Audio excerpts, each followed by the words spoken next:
Welcome back to the Vault with Wayne Gorman. It's been a while since I've uploaded a video. I've been looking for inspiration online. I've created a Facebook page as well called The Vault, and I've had some interaction with an individual that is going to remain anonymous. But the question that they've asked is how to combat the struggles of not being where you want to be in life and thinking something better will come and not being content with what you currently have.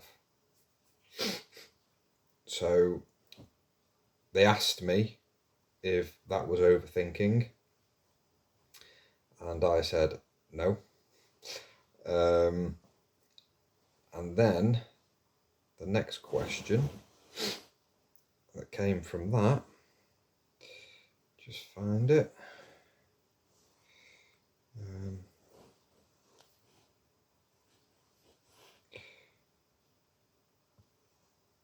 Well, it wasn't a question actually, it was more of a statement. The reason the question came up in the first place is they're living in a flat. They don't want to buy any stuff, as they put it, to put in the flat because they want something bigger. And it's been 4 years. They haven't moved out of the flat. They're still in the same boat and they're still with the same mindset. So I said, okay, I'll upload a video on that with my thoughts on it. So the first thing is obvious, and that is this individual is craving. They're craving for something that they haven't got. And craving causes suffering. Whether it's the 5 groups of craving that the Buddha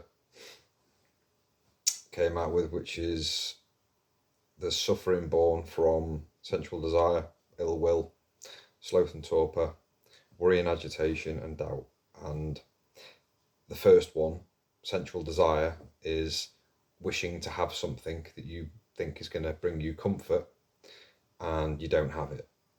So craving's born because that individual is saying, whatever the idea is in their mind, clearly here it's a bigger house, could be more rooms, moving from a flat into a house.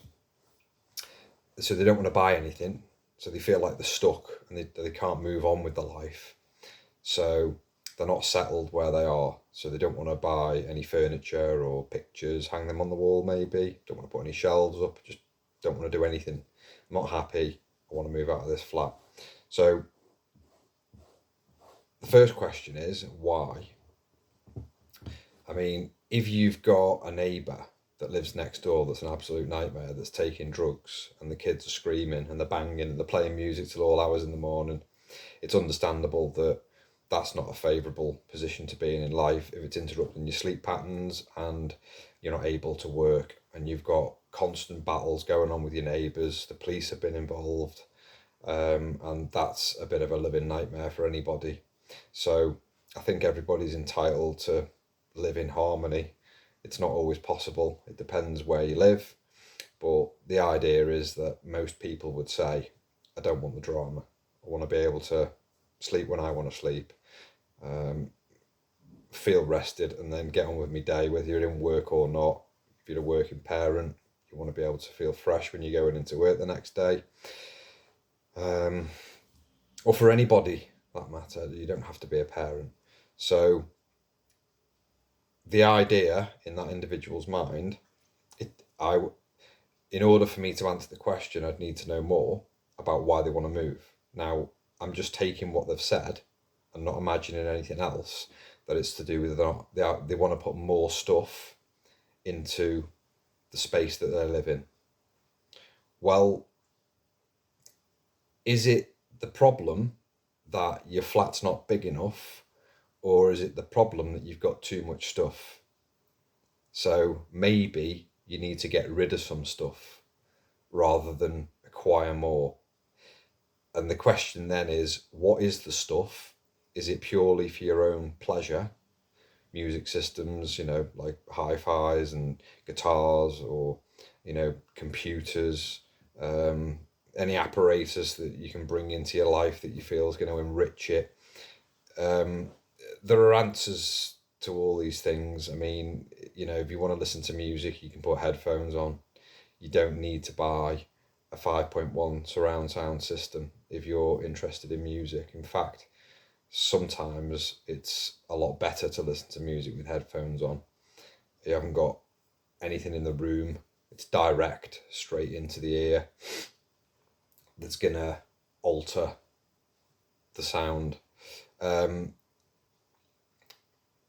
Weights, if people are into weightlifting, things like that, and they want a bench in the house, they want an extra room or whatever, you can join a gym. And there's gyms around now that you can pay as you go, so you're not having to pay a subscription. So there's another answer. If you want a garden, for example, well, I want a big garden, I want my kids to be able to play in that. When you've got your kids, if you're a full-time parent, you can take them to a park. You can take them into indoor swimming facilities. There's always amenities around, if you look for them, that can keep your kids occupied, and it doesn't necessarily have to be on your doorstep. So the bigger space to live in, it's not really a requirement in a lot of circumstances. It's more to do with the individual's just got a craving for something more in their lives because they're a craver. That's their nature, is to crave more and more and more. And if they get the bigger house, it's not enough. They want something else, and it just goes on and on and on. And until they've reached a point where, they could be a millionaire or whatever, and they're still not feeling satisfied. And then we go to billionaire, and I'm still not satisfied. I'm still tight. I'm avoiding me taxes. I don't pay taxes. I'm a billionaire. I've found ways to manipulate the system in order to get what I want, and it's still not enough. So I think sometimes in life you have to obtain what it is that you feel that you need, and not just want. And as a result of that, you'll find when you get it that it doesn't do the job. So sometimes you've just got to bear that suffering. Okay, well, I live in a flat now. It's not big enough to my standards. Why is it not big enough is a question. Well, I want X, Y, and Z. Yeah, but you can do this, that, and the other in order to facilitate that in your life. That's a dog coming in and out of the dog flap. I'm sorry about that if you heard it. Naughty boy, you are. I'm trying to record a video. So there are things that you can adjust in your life to manage your expectations. So what happens if you don't get what you want? You're craving, that's sensual desire.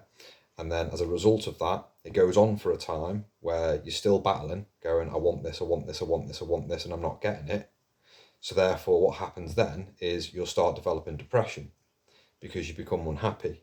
So that's the comparison of what I have and what I want. They're two different things, and there's going to be conflict there. But the what you want, when it becomes a need, and it's something that you fixate on, and it's not, you see, a want and a need are different. So if I want something and I don't get it, if I manage my expectations, well, okay, I would like it rather than I want it. So you start watering it down. So I need it. Do you? Right? Yeah, so I need it. I want it. And then if you drop back again to I would like, this is just managing your psychology. I would like to have a bigger place to live, but it's not the end of the world. So the person's missing what they've got already. Some people haven't got a roof over their head. Some people are living in sleeping bags inside shop doorways. Some people live in cardboard city. Some people don't have shelter. So normally when cravings arise like that in an individual, they haven't suffered enough to understand enough in order to appreciate what they've got. That's the reality of what's going on. So they become complacent. And the other thing is, if you've got a flat, I would be asking that person, okay, so what's your history of when you left school? What did you achieve? Did you try your best in school? Did you go on to higher education? Did you question? Did you get with other people that knew more than what you knew about certain areas that you wanted to work in? Did you develop an interest?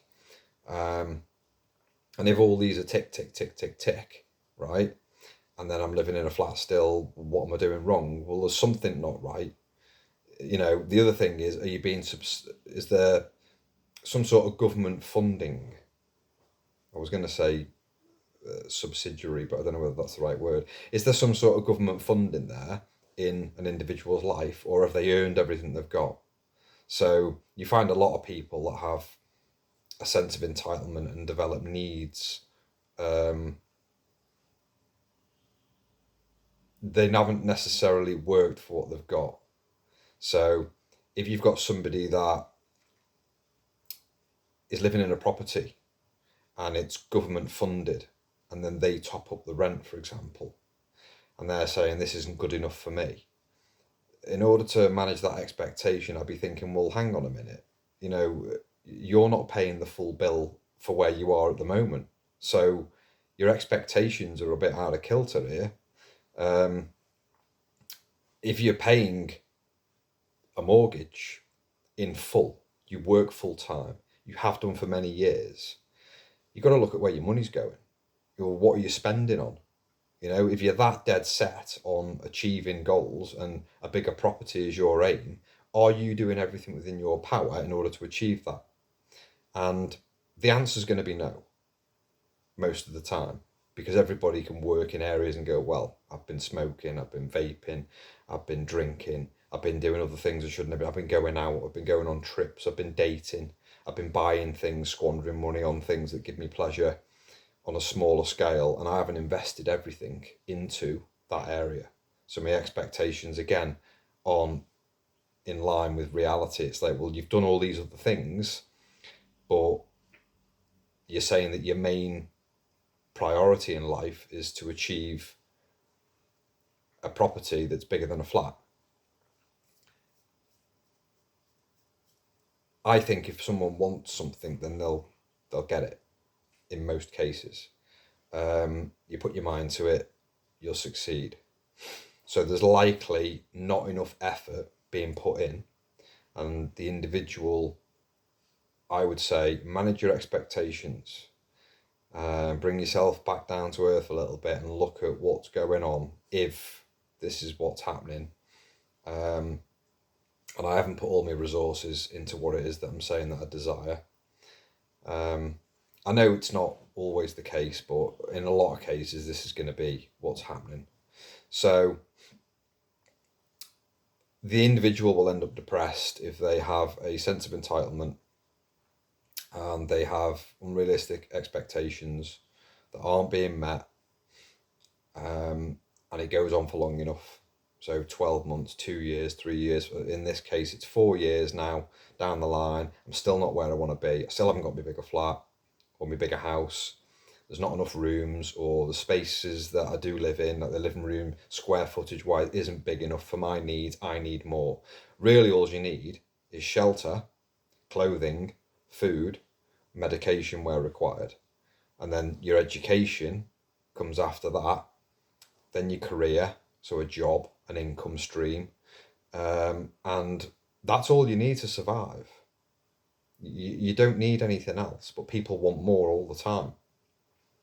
So your heart's still beating, your lungs are still working, your brain's still functioning.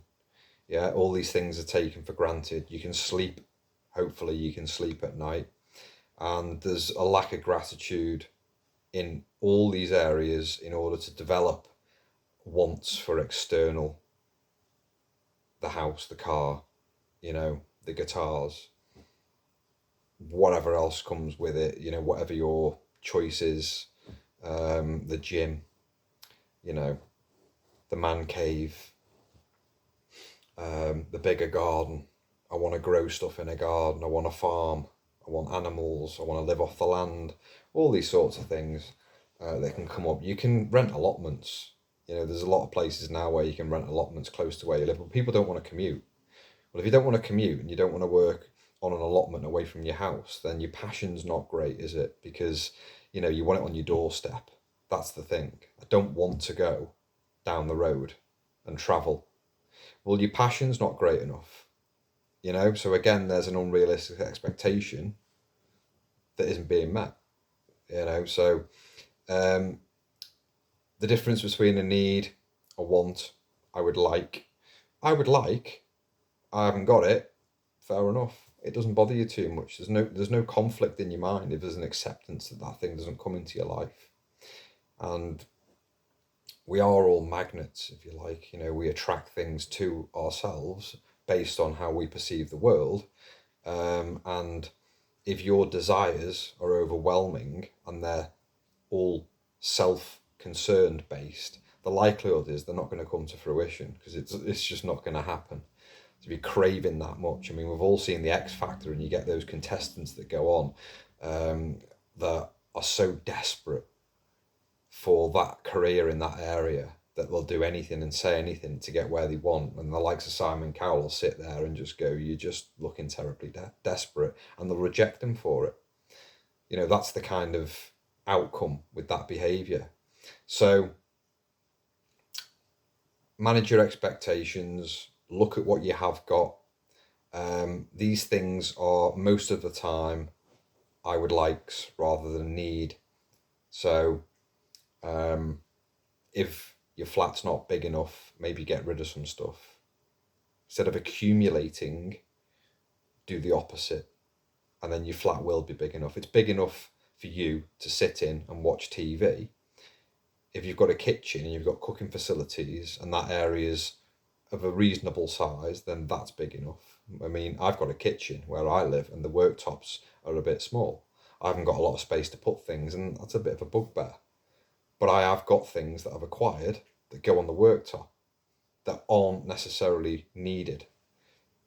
So there's a compromise. So an air fryer, a toaster. You can toast under the grill. It just takes longer, so there's more effort. So people buy toasters because it's quicker. You can boil water on the stove in a pan to make a cup of tea, but people want things now. I want a cup of tea now. I'll get a quick boil kettle. I'll pay 30 quid for it. That takes up space on the worktop. These are things that are nice to have because they'll speed things up, but they're not necessary. You don't have to have them. Toasty machines, steamers, you know, anything that goes on your counter, microwaves, they can come in handy. Again, it's all about speed. You know, I want to put a microwave meal in the microwave, ping, 5 minutes later, I've got my tea. I'm not putting effort in and time in order to create something. And if you do that, it's always better. The food's always better if you spend more time cooking in your kitchen. So in that respect, I can reflect while I'm making this video and think, well, things are coming to light in my life through that question being asked that I could change. So I've been thinking about I could do with more work surface. Well, you've got a speaker on one side, you've got an air fryer on the other, you've got a flat grill, you've got a microwave, you've got a toaster, you've got a kettle, you've got a coffee machine, you've got a bread bin. And all these things take up space. So you find it difficult to put things down in your kitchen. So if you really want to make space, you can get rid of things that you don't need and spend more time in your kitchen, making more of an effort to make the food that you want with what you've already got. So most people could get by with a hot plate, whether it's electric or gas, and an oven and a fridge and a freezer, and that would be enough. But a lot of fridge freezers now you can get under the counter ones, or they don't even go anywhere near the worktop. They're in their own space. You've got your freezer underneath and your fridge on top, so you're not losing work surface there. So that's a practical way of altering your appliances in order to make more space if you've got tabletop things. So the question really is, do you need the bigger space? What do you want the bigger space for?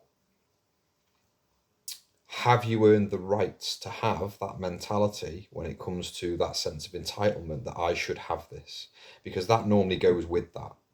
Because wanting something and then thinking that I should have it kind of go together. But should you have it? Because if you haven't got it, you shouldn't have it. And there's a reason behind that. So adjust your psychology, have a look at maybe making space, be grateful for what you have got. If things like that are going to come into your life and you're going to end up with a bigger property, it's a bonus. It's not a need or an I want. I would like more space. That could make my life a little bit easier, but you can do the same thing by getting rid of stuff that you don't need. So I'm going to wrap up there. It's 20 minutes. Nice, short, sweet video. Nothing too taxing. I haven't uploaded one for a while, but it's just another spin on it. And without talking to the individual live through a live stream platform, whatever that would be, whether it be Facebook, where the questions can come at me and I can answer them, it's difficult. I'm making a lot of assumptions in my answering the question, but I can only draw on my own experience and wise reflection, looking at my own property. There are things I could probably get rid of that I don't need to create more space. And thank you for your question. So I'll catch you next time. See you later.